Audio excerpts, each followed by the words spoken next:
right, so we got a pretty intense piece to delve into for this deep dive. Yeah, definitely intense. It's a video featuring a guy named Darren. Okay. And just a heads up, this is not your typical, polished speaker or anything.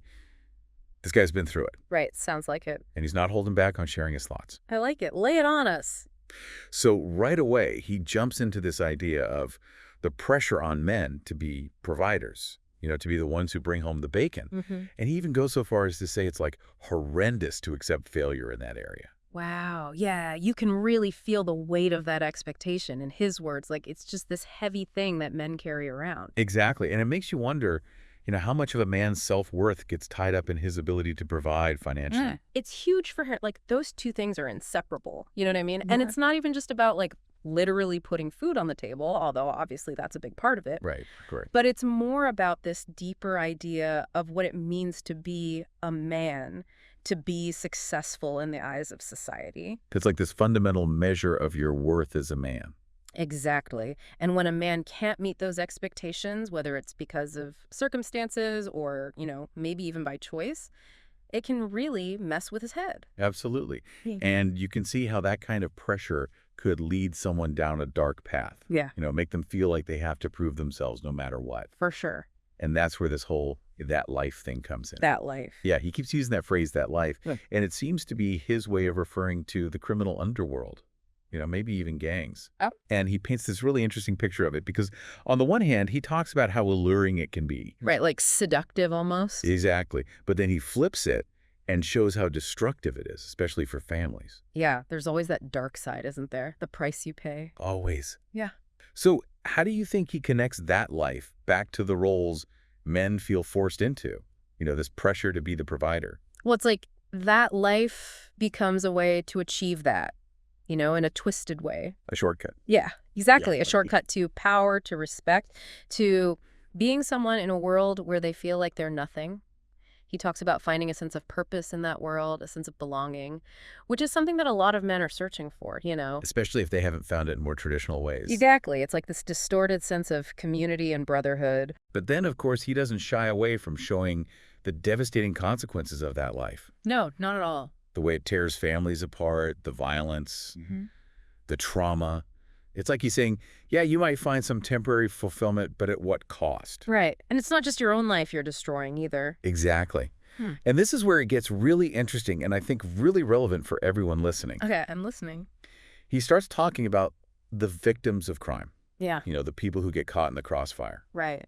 And he makes this comparison. He says that these victims are often just decent people going about their lives, while it's the bad, and get this, he calls them Underlord Biden citizens. Underlord Biden citizens. That's a new one. Right. It's loaded language, for sure. Definitely. And it's not language we endorse, but we have to unpack it to understand his perspective. Yeah. Absolutely. So what's he getting at with that phrase? Well, I think it points to his perception of a social divide. Like there are two sets of rules. Exactly.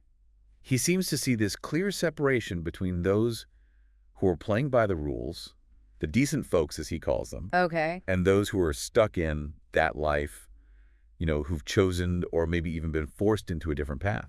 And the decent people are the ones who end up as collateral damage. That's how it seems to be for him. That's heavy. It is. And it reveals a lot about how he sees the world and the choices people make. And the choices they don't get to make sometimes. Right. Exactly.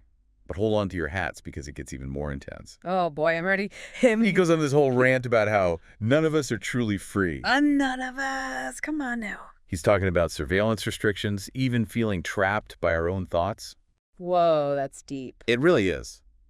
And it makes you wonder, how much of this is influenced by his own experiences, maybe even his current situation. Right, because we know he's been through some things.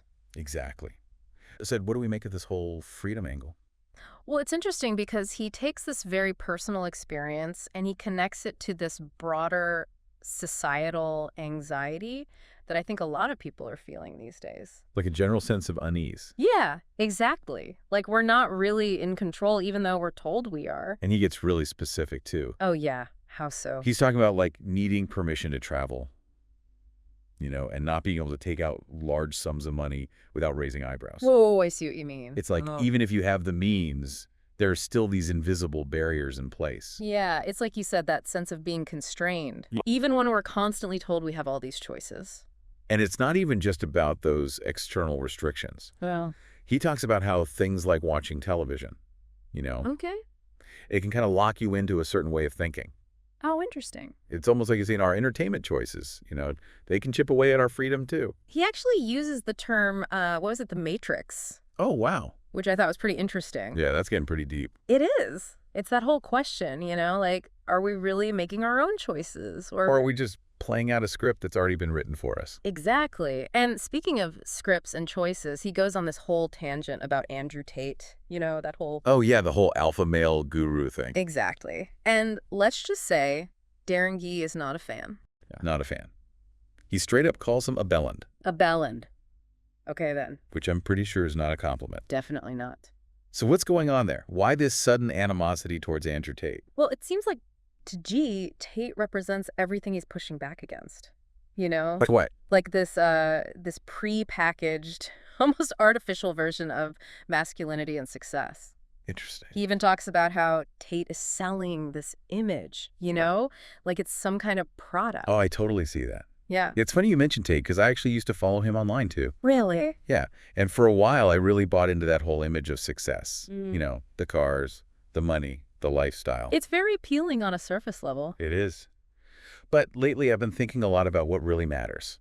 Like what actually brings fulfillment. It's easy to get caught up in those narratives, especially when they're presented with so much confidence and charisma. For sure. But what I find really interesting about Guy is how he contrasts that with his own approach.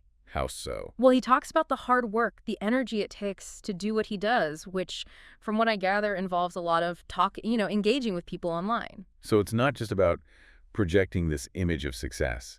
It's about actually putting in the work. Right. And it's interesting because even though he's critical of Tate's approach, he's still found a way to be successful in his own right. It's like he's found a different way to express his masculinity, Totally. He owns his story.